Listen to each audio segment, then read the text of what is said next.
looking at people that commit similar... Are we still viewing them with the same frames? You know, like mad, you know, killer. And we don't view them with that sort of human quality, I guess, that the show is trying to bring across. Do you guys feel that? Well, I think that, like we spoke earlier about the cultural obsession with serial killers, I think in one sense there is this fascination and obsession to understand how could someone possibly do that. So I think that sense is still there, and that started in the BSU with John Douglas at the FBI. I also think that when you look at serial killers, I think we're all so repressed. And so looking at serial killers is a great, safe way to talk about violence and sex when it's someone that's so far removed from who we are. And so I think it's a way for people to talk about those two things in a way that is safe for them. Okay, I have to ask you this. It's pretty grisly. I jumped at like quite a few places. How did you guys switch off from it when you came home? Like, when you switched the light on in your house or flat or whatever, did you feel scared? Oh, go on, you can say yes if you did. No, I mean, you have to be able to do the work and to immerse yourself in the subject matter, but you can't let it really affect your day-to-day life. It's almost like a doctor who has a lot of patients. He knows that he's going to lose one of them, eventually. You're not going to save everybody, so you can't get so emotionally invested in every single patient that when one of them dies, you can't carry on with your day. You still have work to do. So even though you're reading about all of these grisly crimes, and as I mentioned, there's a lot of reading to do because we don't only meet Ed Kemper over the course of our show. We'll meet many of them. You're sort of immersed in it all the time. The research is endless. So you're reading up on one of them, and then, oh my God, we got to start, do you know what I mean, researching the next guy. So you don't really have time to wonder, if you're going to be the next victim. Really? I mean, but come on, it's work, right? I mean, not everybody in here can switch off from work. I don't have the easiest time sometimes switching off, and there must have been. What about you? Did you feel like? This may be twisted and weird of me to say. Maybe this is a reflection of who I am deep inside, but the serial killer scenes for us as actors were so rich. Yeah. There was so much in those scenes to play because Ed Kemper is very vocal, but then we have to find tactics in order to talk to the other serial killers. So it's ingesting their stories and at the same time doing the math of trying to figure out how to get them to talk, and then we have a whole dynamic between our two characters that gets complicated. Mm-hmm. So I loved acting it so much that I left those scenes feeling hyper and inspired. Wow. Not but nice. But it's such rich material, and it's so rare that you get to sink your teeth into stuff like that. Yeah. And just to one thing I'd just say to follow up on that is that when we talk about sort of humanizing these guys, it's not because we're necessarily advocating that you should have empathy for them or something, but it's the idea is to try to show them in as authentic a way as possible, to be honest about who they were and what they did and what we know about these guys now because of the interviews, because of the trial transcripts, because of things that they've said, and so instead of, as Jonathan pointed out, giving you kind of very romanticized Hollywood, kind of comic book villains, serial killers. Amazing. And before we go to audience questions, I have to ask. You both can sing. Come on. No. I have to ask. So on set, was there any singing going on? There was. Oh, was there? My mother was a famous nightclub singer in New York, and wow. And she used to sing all those beautiful old songs by people like Cole Porter and Harold Arlen, Rodgers and Hart, and Stephen Sondheim, and they did a little memorial for her after her death, and they asked me to sing, and so I asked my friend Jonathan if he would do a duet with me because he's an amazing singer. Yes, if you of course. Did. And so we did a song called "That's Life," yeah. which was made famous by Frank Sinatra. It was one of my mother's favorite songs. Wow. And do you want to tell them what happened?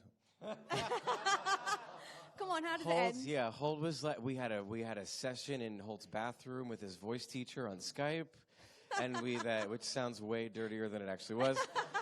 And we were practicing, and Holt was like, really, and I was like, Holt, it's gonna be great. Like, it's gonna be great. Thank you for doing this, Yeah, no, Jonathan. just- This yeah. is so nice of you, man. So I really I was appreciate like, it. You're such a great it's guy. just gonna go over so well. Like, you sound amazing. And you're such a pro. He's been nominated for 2 Tony Awards on Broadway.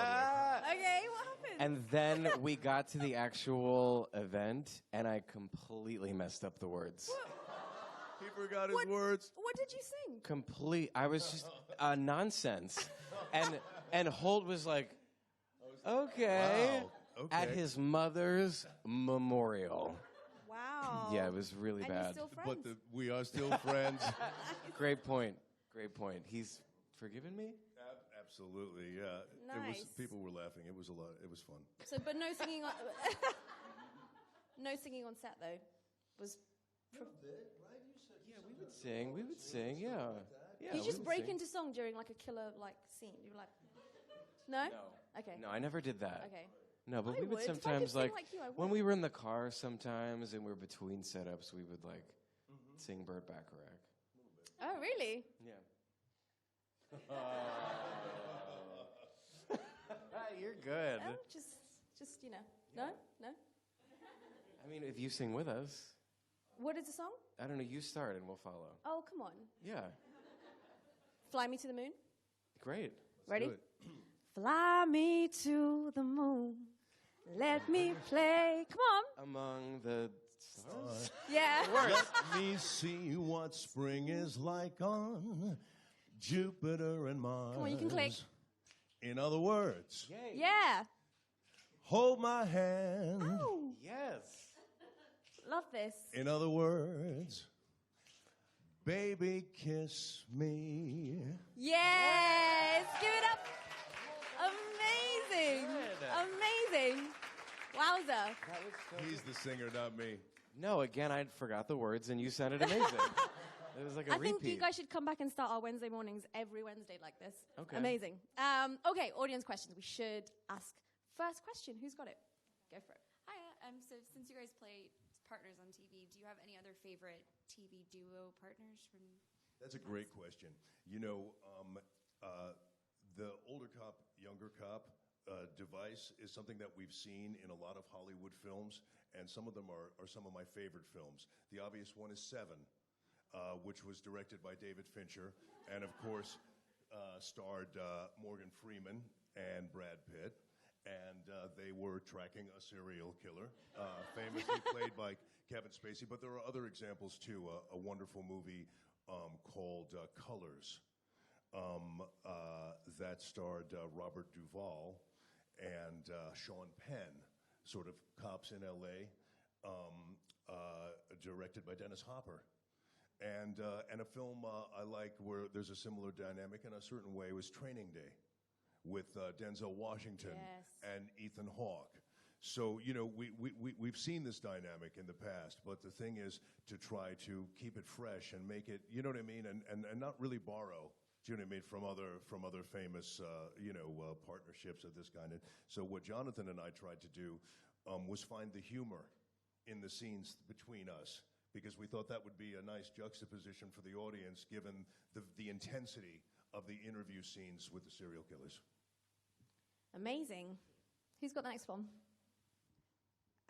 The whole piece is quite serious, but was there any kind of funny or embarrassing moments while you were filming? I know of one. Ooh.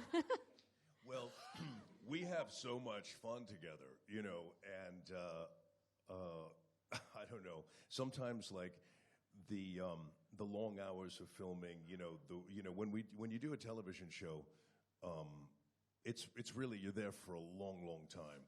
And our shoot was the better part of 10 months. So 10 months is long, and for a lot of it we were doing 6-day weeks, and you start to get a little loopy, do you know what I mean, as the days go on. And there was a day when Jonathan and I started laughing, and we couldn't stop. But it really went on and on. And, David Fincher has a sense of humor. But there does come a point when we got to go back to work now, guys. Do you know what I mean? The laughing has got to stop. And so finally we couldn't stop. Because it's that thing where, like, it's like you start laughing, and then the crew starts laughing, and everybody thinks it's really funny. And then the crew stops laughing, and that's when, for me, it gets really funny. But Jonathan, and then I managed sort of to stop, kind of, until I looked at him again, and you were laughing so uncontrollably that I couldn't stop it. So finally David said, Jonathan, take a walk. Go walk around the studio and come back, and then we'll begin again. And it kind of worked. Yeah. Nice. Love it. Well, it just sounds like you guys had an amazing time making it as well. And the series honestly looks incredible. Out on the 13th of October. Yeah, it will be this Friday. And you can binge watch it all night long, right? Absolutely. Amazing. Make sure you guys watch, click, and find out more about it. Thank you guys so much for joining us. It's been such a pleasure having you in the studio. Thank you. You're incredible. Absolutely. Jonathan and Holt, everyone.